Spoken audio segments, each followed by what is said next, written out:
Hello, everybody. Thank you for joining us again on our Back2Basics podcast. I am Dr. Moe ElHussini, and this is on the Business Edge brought to you by Feliciano School of Business at Montclair State University. Here at Back2Basics, myself and Professor Elias discuss questions and issues facing business practitioners. Today's episode 3 focuses on, we continue our discussion on the enigma of motivation. Dr. George Elias, welcome to the podcast again. And as always, I'm very excited and happy to do this again and continue our discussion together. Thank you, Professor. So excited to do episode number 3 and continue our discussion on motivation. Last time, we had some really good points and a lot of good discussion. And just to sum it up, you brought out why it's very important to clearly communicate the why to your employees and to also provide your employees the ability to feel safe at work. Where do you want to go from here? You know what, George, you brought up a point you reminded me. I wanted to ask about this.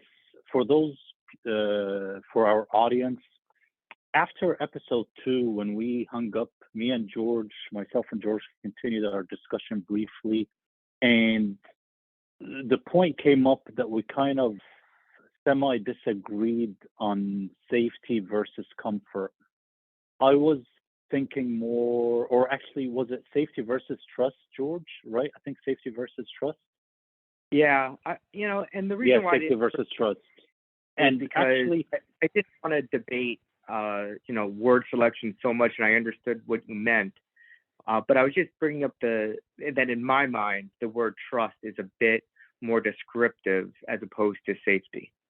And you're right, and that's why I thought, you know what? Why don't we continue the discussion here to kind of let the listeners also chime in, even amongst themselves, or kind of evaluate our different points, right, to see how they feel about it as well. And it's kind of like what you just said, it was trust versus safety. But go ahead, George. Why don't you mention what it is that you talked about in a little more detail after we hung up? Yeah. Or during the podcast. Yeah, no problem. And I've given it a little bit more thought. I think my issue with using the word safety in this context is that I think the way you're using it is correct, and don't get me wrong, but I think the word safety is an overloaded term, and it can mean other things. And in this case, we don't necessarily mean that they feel, safe in terms of like, oh, I'm not going to get punched at work, right? Those things go without saying, and there shouldn't be any violence, and people should act professionally. But I think the real issue I have is I believe somebody can potentially feel safe at work, but there can be an element of trust that's lacking. For instance, I may feel safe in my job. I might feel, I'm not going to get fired and my job's going to be there, but I may not trust my supervisor to be making the correct decisions for the team. And I think that becomes an issue in terms of staying motivated and being able to rapidly and quickly respond to emerging developments in the business place when I just don't have this inherent trust that my teammates, my supervisor, and the company are all aligned in doing the right things. Got your point. Add on to this angle, George. Look, add on to what you just said, this angle, right? So because now that while you were talking, I was thinking that they actually both complete each other, and I'll tell you why. So we go along with your example. I trust my manager. I trust he's doing the right thing by me and by the department and by himself. He's acting ethical and proper and professional. But I work in an industry or in a geographic area where layoffs are happening every day, right? Meaning there is an external factor now, which kind of brings in the point that we can say there's internal and external factors. Trust, and you can correct me later if I'm wrong or modify it. Trust falls maybe under the internal factors, But now, if we factor in those external influences, no matter how much I trust my manager, if I know that at an industry level, because of political, economic, whatever may be forces, I may be losing my job. I think that lack of safety, even though trust, and believe it or not, believe me, I know what I'm saying now even corrects what I said earlier, but maybe now that both of them together, do you see what I'm saying? Like even with the trust, having that unsafe feeling may influence my motivation. Yeah, I actually think, and just to bring it up, I actually think that not feeling safe in the workplace in some aspects, as in the context you bring it up, could be a motivational factor. And let me bring this up, right? For instance, if you're working in a startup and there's a competitor, we can talk to the team and say, hey, we can do this, and if we don't transform ourselves and hit this certain time to market, we're all going to be out of jobs. And just being very frank about it. Hey, this is why now. The why you're doing something could be because you're trying to eliminate or stay away from some unsafe, situation, and you're trying to mitigate that response. So I think as a rallying cry, you can look at the issues of safety, and I do believe it's a component in motivation, but I don't feel so strongly that that a perfectly safe environment is necessary for folks to be motivated, as opposed to, I think that the best situation is a perfectly trusting relationship between the team and its leadership, and even within the team. I think that you can't have enough trust. But don't you think the example that you just used would be kind of like motivating based upon fear? That my competitor is out there, if you don't do this, do you think that's a healthy or a good motivator? Because I think this is where I disagree with you, just on this example, because I think if we're talking about somebody that's a high D on the DISC personality analysis, I think they would thrive on this. But I think anyone from the other three groups, an I, a C, or an S, especially an S, I think this might freak them out. But what do you know what I mean? What do you think? I believe if it's the truth, and that's what you bring to your team. If the truth of the matter is the competition's hard, and we all have to work hard to win at the end of the day, and we're willing to do it together, and as a leader, you're going to lead the charge and you're going to take care of your team, I think that can be a very strong motivational factor. And I think that as a leader, if you're not perceptive and not bringing the truth to the team, then you're opening yourself to be distrusted, and that becomes the largest demotivating factor that there could be. I get your point, and I think we can. I have points in my mind that we can kind of like trail off with this and continue it, but I think we presented enough to the listener so that they kind of get like a full picture of my point of view and yours, and I think we can leave it up for the audience to kind of now measure both sides of it and come up with their own conclusion or path, what they would think. But yeah, no, I get your point. And now, like I said, we have both points on the table. Are you okay? Do you have anything to add on this, or are you okay if we switch gears to the personal motivation? Let's go ahead for the personal motivation. Okay, because I know from us talking to offline, you have a lot, and you personally have been through a lot when it comes to motivating yourself to make changes. I've known you for more than 20 years, 25 years, and I know I've seen you go through a lot of changes in your life, similar to myself, but yours, I mean, I've witnessed yours, some of them that are tangible and some intangible. But are you okay, George? I mean, I want to talk about personal motivation, but are you okay if we use you as an example and kind of like the physical regimen that you put yourself under to get yourself in a better, more physically fit kind of shape with yourself? Are you okay if we use that as a starting point to talk about personal motivation? Would you be okay to share that experience with us? Sure, and I think there's other areas that are less visible, but I think certainly the ability to get yourself into a healthy lifestyle is something that can be very visible to people. So yeah, let's go ahead. I'll bring that up as an example.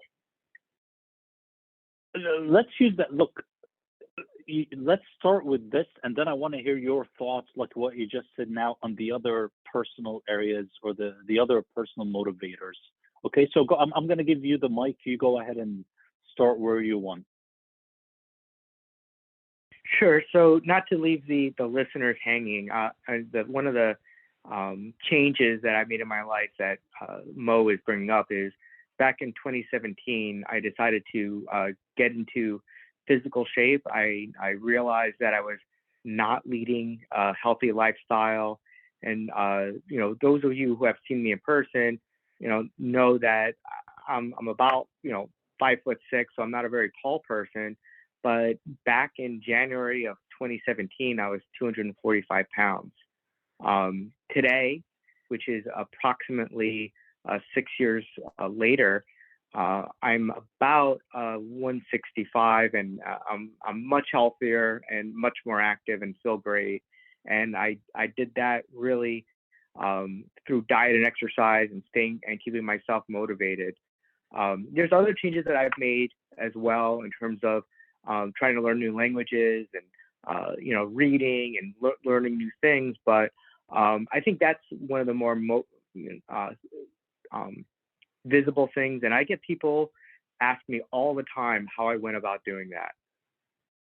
That's what I was just going to ask you. What was that triggering motivator that got you, like that lit that light bulb in your mind, and you woke up and you said, you know what, time to change? What was that? Like, what was that 0 point starting point?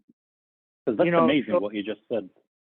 Yeah. So like one of the things that really motivated me to lose weight, and this really ties into, even employee motivation on the why. The why is one of the most important things, and what cues somebody to get into a positive habits or positive actions.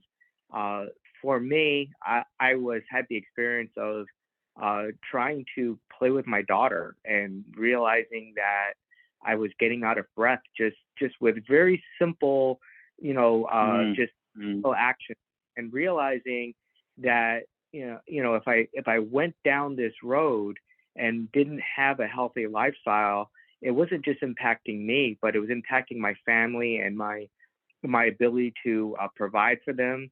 And I started thinking to myself, honestly, I wonder if I'm going to be around long enough to support my family the way that I really should. Really? Wow. Yeah. Wow. So, and I want to bring that up about personal motivation and the why. I think that what the why is matters. And I really believe that if your why is something bigger than yourself, then you're much more likely to achieve something, as opposed to something that's I don't want to call it selfish, but maybe just internal to you. Personal. Yeah. Yeah. Yeah. I think that, in terms of it, even like, for instance, I mean, we both have PhDs, and it's pretty well known that most people that start PhD programs don't necessarily finish. And I really believe it takes a lot of discipline. Yeah. But I think that the why also matters. I think that folks that had reasons for finishing their degrees that were outside of themselves, whether it was, because of family or because they wanted to contribute to society in some way, I think they're more likely to finish, as opposed to realizing partway through your PhD, you're not necessarily going to get famous by finishing your degree. I agree with you. And you know what you make me think of, George, on a I don't want to say on a larger scale, but you're 100% correct. When I think about, for example, I'm going to use that as an example, Martin Luther King Jr., when his dream and what he was aspiring to do was much bigger than him, that since it was outside of his personal, like, so to speak, domain or sphere, people were able to connect and relate to his why he's doing this. So I think I agree with you 100% that when it's bigger than you or outside of you, it even gives the opportunity for people to connect and understand and relate to what it is you're after, and it fuels them as much as it fuels you as well to follow in your path. So I could see why that would be a motivator for a person on his own as well. I agree. But keep going. No, something else that you brought up, Mo, was about discipline. Yeah, and when I mentioned PhD, you said, yeah, it takes a lot of discipline. Yeah. And I agree with you, but I think there's a misconception about discipline, that it's hard and it's actually not. Actually, discipline is easy, and the reason why I say that is because discipline equals freedom. When you run yourself with a disciplined life and you stick to good habits and healthy routines, it actually provides you more time to accomplish things. When you don't have a disciplined life and you have a lot of clutter and a lot of mess going on, then your focus is all over the place. So, I'll give you like one example, that I'm not a military guy, but for instance, something the military teaches is the first thing you do in the morning is to make your bed. And I know that sounds silly, and people are like, well, what does that matter? Well, when you wake up in the morning and make your bed, that becomes your first accomplishment for the day. It's a matter of discipline, and then everything else gets to snowball your day with good habits and getting ready and getting moving. And I think that's something that's important to realize, is that everybody's got the same amount of time, 24 hours in the day. Why do some people accomplish more? I claim it's because they have healthy routines and they're not always trying to reorganize their life. They live a life that has some discipline. But you know what, George? I agree. But I think with what you're saying, that freedom that you get is kind of like, I'm going to use the word end result. And people who lack seeing the end result of what they're doing, that could be maybe a point to make, that for you to be motivated, to be disciplined, to do what you need to do, you need to have that target, that goal at the end. It needs to be very visible to you so that you can do what you need to do and fuel yourself to get to the end result. Hence, in your example, the freedom, right, that you get, or the achievement, the reward that you get when you're disciplined enough to complete your doctorate degree, master, or whatever it is that you're doing. But in our example, the doctorate degree, people who cannot visualize, I think, or see that end result may be weakened in their resolve to complete what they need to do. Do you know what I mean? Yeah, and you bring up another point about goals and an end result. And I've noticed that a lot of people, when they're working out or they're trying to get healthy, you hear this goal. Oh, I have a goal of losing 20 pounds. Well, unfortunately, that's a goal that actually doesn't really help people a lot of times become healthy. I know. Why? So what actually happens when you're, for instance, working out is you'll often, for whatever reason, maybe water retention, maybe some gaining of muscle, maybe some swelling, sometimes you start working out, you'll actually gain weight, okay? And what happens is, if you're tracking your weight and you're saying, because you're building muscle, right? Because you're kind of like building muscle, maybe. Yeah, or swelling from working out, you're sore. What can actually happen is that when you start working out, your weight doesn't track down all the time. Then what happens, I'll just tell you, then you may find unhealthy ways to lose some more weight, maybe starvation or other means, or not drinking enough water. And then what happens is that you might lose the 20 pounds, but it was very difficult, and because you stuck to it, you had grit. And then you say, well, I lost my 20 pounds. Now time to reward myself. I get to have an unhealthy lifestyle now. And then you gain your 20 or 30 pounds, right? And then you're in that phase. But if so what's your point? What do you think is your point? I'm sorry to interrupt you. Yeah, like what do you, or like what's the lesson learned from what you said? Because I agree with you. Yeah. So instead of having your goal being a number like weight, which is highly traceable, right? It's a good goal because it's measurable. But I think a better goal is to fall in love with the system, right? And say, I want to be the healthiest person I can be is a much better goal than saying, I just want to lose a certain number of pounds or have a certain waistline. So I think having the goals of being healthy is a much better sustainable goal, because being healthy can include, having some pleasures, maybe drinking a glass of wine or eating a dessert every once in a while. That should be okay. Mm-hmm. That should be part of that goal. So what was the word you said? Love you? Because I lost you for a second. I was taking notes. You said love your goal. What was it you said about your goal? What you should do with your goal? Maybe more fall in love with the system, and like fall in love with the system. Okay. Right. Okay. Right. In the business, that could be like, I want to have good operations. Realizing that maybe in instituting good operations and new processes, that at first it might be tough for your team to learn them and adhere to them. But if you have the long-term goal of being better, right, continuous improvement, I think that's a much better goal. So tell me, let's pause here for a second. Kind of, let's say that we're taking out from what we're talking about steps to follow to kind of quote unquote motivate or have the discipline to complete. Shall we say that you have that trigger or that X factor that gets you started?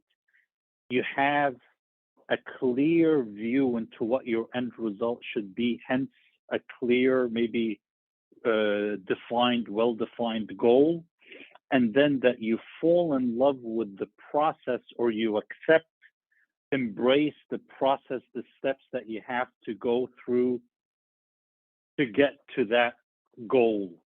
I know we can use maybe different, more refined words, but just like whatever's coming out of my mind now, do you think those are kind of like the sequence of the events that you have to go through? Have the goal, or actually have the commitment to start, have a clear goal, love the process? Yeah, so I mean, there's a few of them. Like there's definitely, in getting a good habit or a good action, there's definitely a cue that you need to have, and developing that cue, maybe the why. And I think the other thing is having a plan, a specific plan, and where you're going to start. Having those cues to get you into the action. I think being attracted, and in order to actually make the correct action happen, some attraction to it needs to happen, and that's where some of the self-motivation goes. And so I'll give you an example of that. Dopamine. I'm just, not to get too scientific on us, but dopamine is a very, very powerful chemical in your brain that gets you to be motivated on things.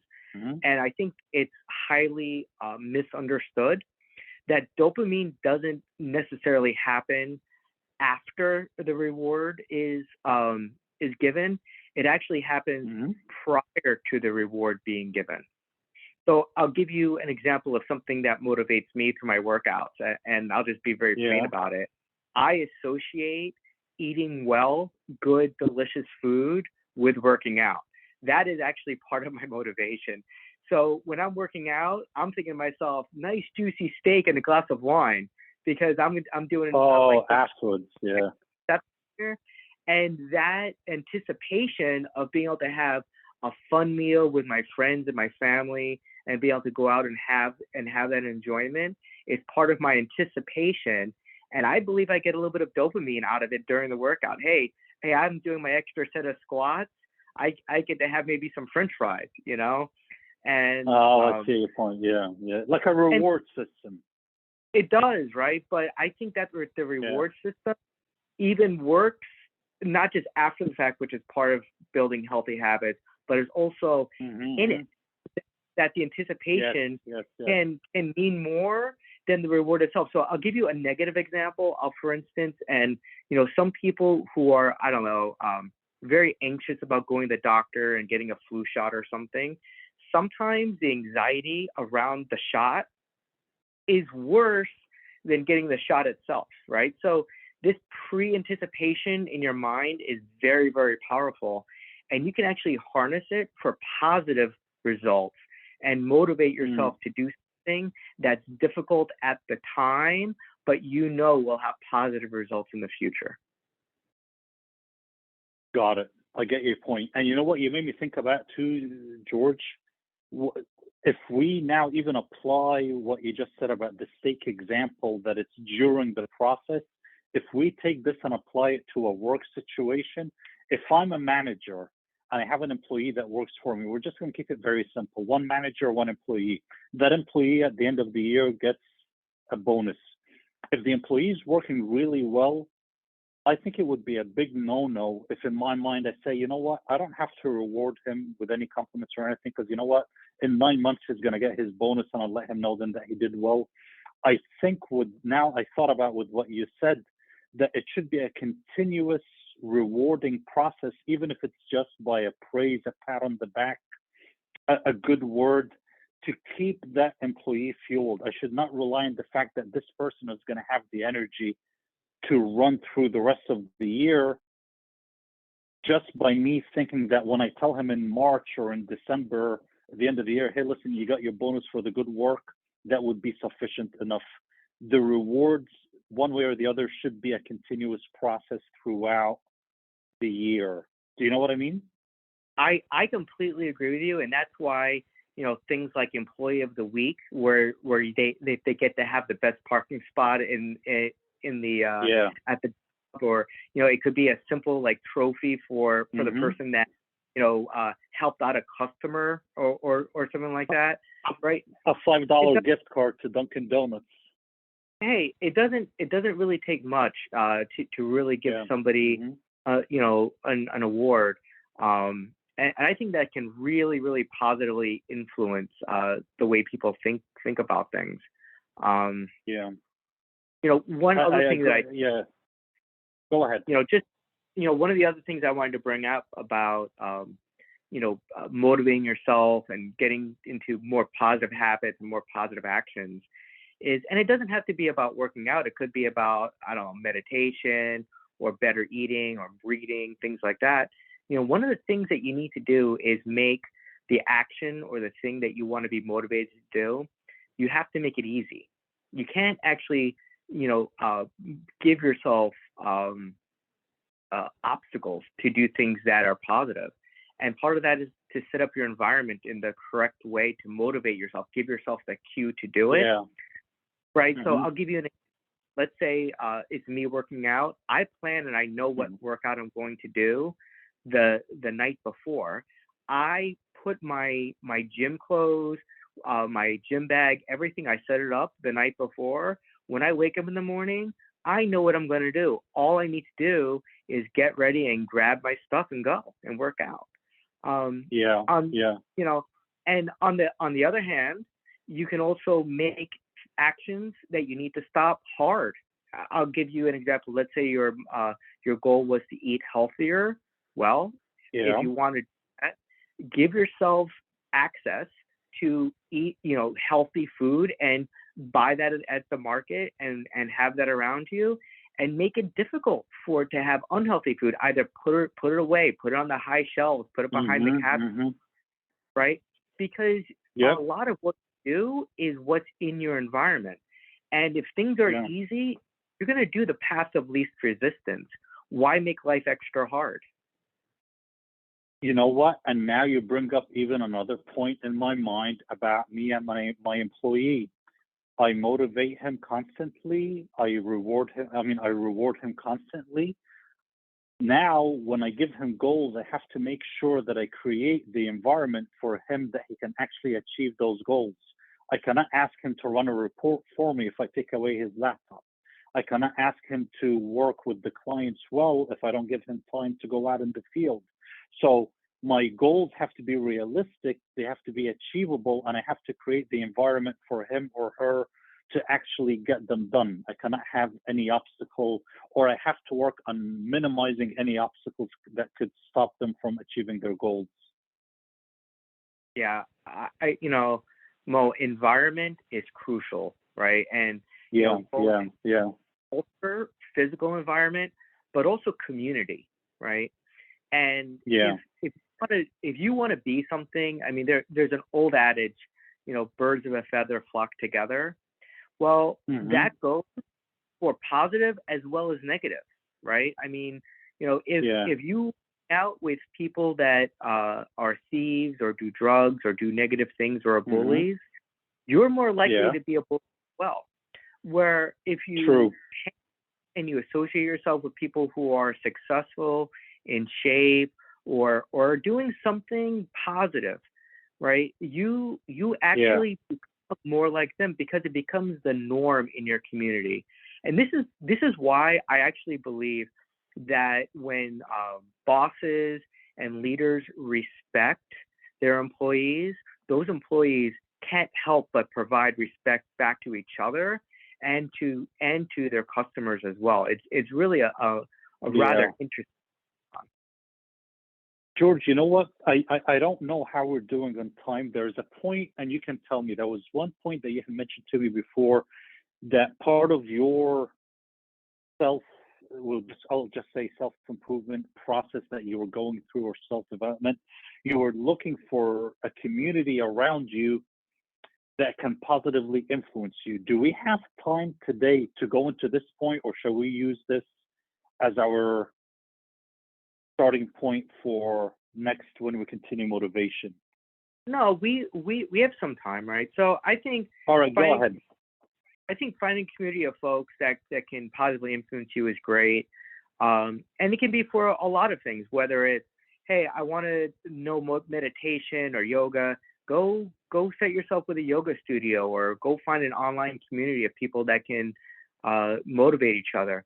I actually, I have fitness trackers that I use, and I share my fitness with some folks, and we talk, and that's part of my community on how I stay fit.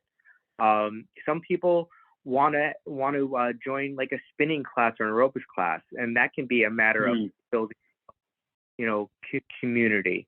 But I think even in that, I think another big thing is for people who want to get in shape or improve themselves. I think sometimes you need to start small and focus on what's achievable, and have the plan to ratchet yourself up a little bit. So think about it this way: if you are going, let's say, a 1,000-mile journey, which is kind of like life, right? It's a very long-term journey. If you just improve yourself, a fraction of a percent every day, right? Then as you improve yourself a little bit more, you can actually achieve. I don't think anybody should jump into a workout routine, and please, anybody who wants to do this, please make sure you're able to do it. Go talk to a doctor ahead of time.